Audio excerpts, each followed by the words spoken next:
Everyone, আজ 26শে December. আমি আর বোন চলে এসেছি কলকাতা পার্ক স্ট্রিট। বলতে পারো জীবনে প্রথমবারই এই জায়গাটায় যাচ্ছি, আগে কখনো যাইনি।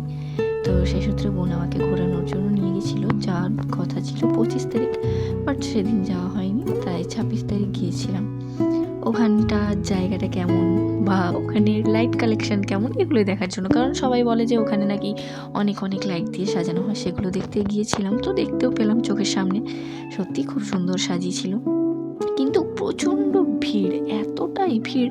আমি আসলে একটু শান্তিপ্রিয় মানুষ, তাই এত ভিড়ভাড়টা আমার পছন্দ হয় না। যাই হোক, ঘোরাঘুরি করলাম, একটু নিজেদের সেলফি টেলফি তুললাম। তারপর সেলফি তোলার পর প্রচণ্ড খিদে পেয়ে গেছিলো। ঘোরার পর আমরা চলে গেলাম খাবার দোকানে। সেখানে বসে বোন ওদিকে খাবার অর্ডার দিচ্ছে, আমি বসে আছি, খাবার আনবে। ও খাবার নিয়ে এলো, আমরা খাওয়া দাওয়া করে জলদি জলদি বাড়ি চলে গেছি, কারণ এখান থেকে আবার অনেকটা যেতে হবে আমাদেরকে।